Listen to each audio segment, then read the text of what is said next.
সুপ্রিয় শিক্ষার্থী, আসসালামু আলাইকুম। সুপ্রিয় চাকরি প্রত্যাশী ভাই ও বোনেরা, আসসালামু আলাইকুম। আজ আবার একটি নতুন চাকরি সার্কুলার খবর নিয়ে আমি আপনাদের মাঝে হাজির হলাম। খুব একটি গুরুত্বপূর্ণ সার্কুলার আজকে, সুপ্রিয় চাকরি প্রত্যাশী ভাই ও বোনেরা, যার জন্য ভিডিওটা খুব গুরুত্বপূর্ণ হতে চলেছে। আশা করি যে সমস্ত ভিডিও জুড়ে আপনারা আমার সঙ্গেই থাকবেন। বাংলাদেশ পল্লী উন্নয়ন বোর্ড এই সার্কুলারটি প্রকাশ করেছে। আজ আমরা দেখব এখানে কি কি পদ রয়েছে এবং পদগুলোতে আবেদন করার জন্য আমাদের কি যোগ্যতা দরকার তার বিস্তারিত। তো দর্শক, মূলত তার আগে সর্বপ্রথম অনুরোধ থাকবে অবশ্যই আপনি আমার চ্যানেলটি সাবস্ক্রাইব করে রাখেন, কারণ আমি নিত্য নতুন যে ভিডিওগুলো তৈরি থাকি আপনি সবার আগে সেই তাহলে ভিডিওগুলো পেয়ে যাবেন। আর যারা অলরেডি সাবস্ক্রাইব করে গেছেন তাদের প্রতি রইল আন্তরিক ভালোবাসা এবং কৃতজ্ঞতা। তো চলুন আর কথা না বাড়িয়ে আমরা আরম্ভ করি। বাংলাদেশ পল্লী উন্নয়ন বোর্ড পিইপি এই সার্কুলারটি প্রকাশ করেছে গত 15 এপ্রিল 2026 তারিখে।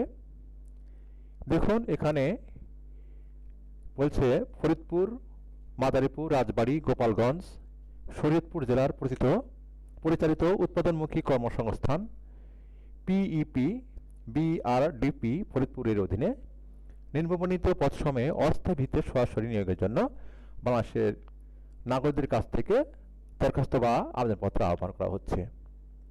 দেখুন প্রথম পদের নাম হিসাব সহকারী, গ্রেড 13, পদ সংখ্যা 5টি। শিক্ষাগত যোগ্যতা 2টি দ্বিতীয় বিভাগ সহ বিকম পাস অথবা সমমানের জিপিএ, কম্পিউটারে এমএস ওয়ার্ড, এক্সেল, উইন্ডোজ ইত্যাদির প্রোগ্রামে জ্ঞান থাকা আবশ্যক। 2 নম্বর পদের নাম হচ্ছে মাঠ সংগঠক, গ্রেড 14, পদ সংখ্যা 85টি। শিক্ষাগত যোগ্যতা স্নাতক ডিগ্রি, আপনাকে বিএ পাস হলে এখানে আবেদন করতে পারবেন। 3 নম্বর পদের নাম নিম্নমান সহকারী কাম মুদ্রাক্ষিক, কম্পিউটার কাম ক্রেডিট অ্যাসিস্ট্যান্ট, পদ সংখ্যা 60টি, এটা গ্রেড হচ্ছে 16। শিক্ষাগত যোগ্যতা এইচএসসি পাস, কম্পিউটারে এমএস ওয়ার্ড, এক্সেল, উইন্ডোজ ইত্যাদি প্রোগ্রামে জ্ঞান থাকতে হবে। ইংরেজি ও বাংলা যথাক্রমে 40 ও 30 শব্দ টাইপের গতিসহ এসএসসি পাস হতে হবে। 4 নম্বর পদের নাম গাড়ি চালক, পদ সংখ্যা 2টি, বৈধ ড্রাইভিং লাইসেন্স থাকতে হবে এবং 8ম শ্রেণী পাস হতে হবে। অফিস সহায়ক, ক্যাশ গার্ড, নাইট গার্ড, এটা গ্রেড 20, পদ সংখ্যা আপনার 10টি, 8ম শ্রেণী পাস হতে হবে। 6 নম্বর পদের নাম হচ্ছে ক্লিনার, পদ সংখ্যা 1টি, এটা 20 গ্রেডের চাকরি, 8ম শ্রেণী পাস হতে হবে। মোট আপনার 197 জন পদ। তো দেখুন সুপ্রিয় দর্শক, এখন আমি দেখাবো কিভাবে আবেদনটি করতে হবে।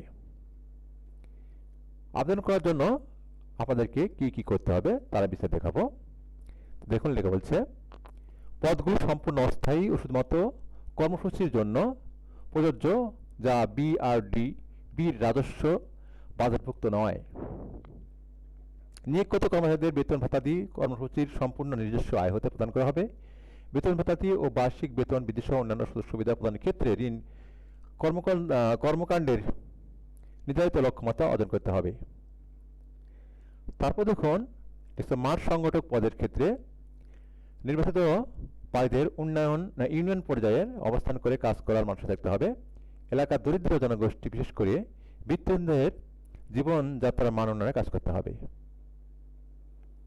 আগ্রহী প্রার্থীদেরকে আবেদনপত্রে প্রার্থীর নাম, পিতার নাম বা স্বামীর নাম, মাতার নাম, জাতীয় পরিচয়পত্র নম্বর, স্থায়ী ঠিকানা, বর্তমান ঠিকানা, জন্ম তারিখ, জাতীয়তা, বয়স, শিক্ষাগত যোগ্যতা, অভিজ্ঞতা, তারপরে আপনার ব্যাংক ড্রাফট নম্বর ইত্যাদি, ব্যাংকের নাম, মোবাইল নম্বর উল্লেখ করে আবেদনপত্র করতে হবে। এই আবেদনপত্র আপনাকে লিখতে হবে বরাবর নির্বাহী পরিচালক, উৎপাদনমুখী কর্মসংস্থান কর্মসূচি পিইপি, সদর দপ্তর, ফরিদপুর বরাবর। আবেদনপত্রের সাথে সদ্য তোলা 3 কপি পাসপোর্ট সাইজের রঙিন ছবি, সকল শিক্ষার যোগ্যতা সনদপত্রের ফটোকপি, কম্পিউটার জ্ঞান সংক্রান্ত সনদপত্রের ফটোকপি, ইউনিয়ন পরিষদ, পৌরসভা, সিটি কর্পোরেশন কর্তৃক প্রদত্ত নাগরিকত্ব সনদপত্রের ফটোকপি, অনলাইন কপি, জাতীয় পরিচয়পত্রের ফটোকপি, নিজস্ব ঠিকানা সম্মিলিত 10 টাকা ডাকটিকিট সমেত ফেরত খাম অবশ্যই সনাক্ত করতে হবে। আবেদনপত্রের সাথে প্রেরিত কোনো কাগজপত্রই ফেরতযোগ্য নয়। ত্রুটিপূর্ণ, অসম্পূর্ণ এবং বিলম্ব প্রাপ্ত আবেদনপত্র সরাসরি বাতিল বলে গণ্য করা হবে। খামের ওপর পদের নাম অবশ্যই স্পষ্ট অক্ষরে লিখতে হবে এবং পদে একাধিক এটি খামে একাধিক আবেদনপত্র প্রেরণ করা হলে আবেদনপত্র বাতিল গণ্য হবে। অর্থাৎ একটি আবেদনপত্র আপনি একটি আবেদন করতে পারবেন। প্রার্থীকে নির্বাচনে প্রসূত কোটা, তবে এক্ষেত্রে উপযুক্ত প্রমাণাদি আবেদনপত্রের সাথে দাখিল করতে হবে। পরবর্তীতে সংশ্লিষ্ট বিধানে কোনো সংশোধন হলে তা অনুসরণ করা হবে। সকল প্রার্থীর বয়স 30/4/2026 তারিখে 32 এবং সর্বনিম্ন 18 বছর হতে হবে। বিআরডিবির প্রকল্প কর্মসূচির প্রার্থীদের ক্ষেত্রে বয়স শিথিলযোগ্য। বিভাগীয় প্রার্থীদের যথাযথ কর্তৃপক্ষের মাধ্যমে আবেদন করতে হবে। বয়স সম্পর্কিত কোনো এফিডেভিট গ্রহণযোগ্য হবে না। বিভাগীয় প্রার্থীগণ কোনো বেতন সংরক্ষণ, প্রি প্রোটেকশন অর্থাৎ পূর্ব পদের চাকরিকাল সংরক্ষণ সুবিধা প্রাপ্য হবেন না।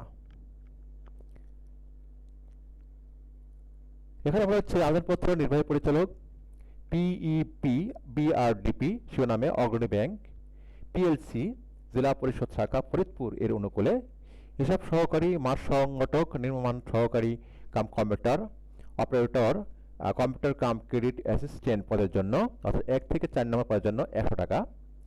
বাদবাকি যে পদগুলো আছে 5 এবং 6 সেখানে 50 টাকা ব্যাংক ড্রাফট করতে হবে। প্রার্থীগণকে লিখিত ও মৌখিক পরীক্ষায় অংশগ্রহণ করতে হবে। মৌখিক পরীক্ষা অংশগ্রহণের জন্য কোনো প্রকার টিএডিএ প্রদান করা হবে না, অর্থাৎ খরচপাতি দেওয়া হবে না।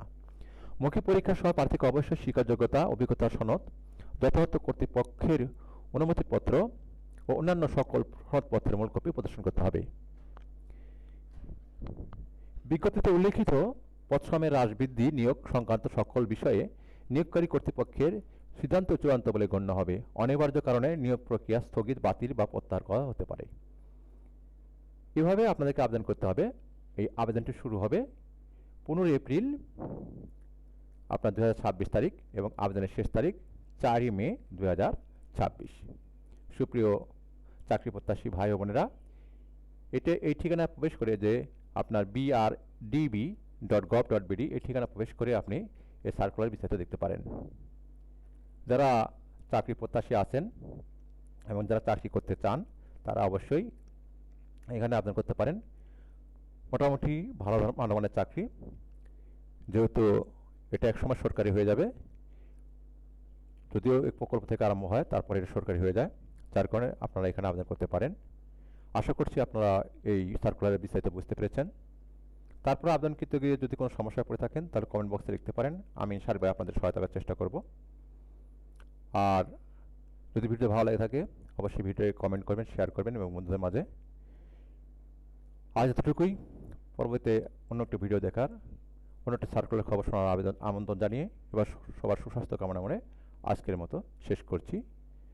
আল্লাহ হাফেজ।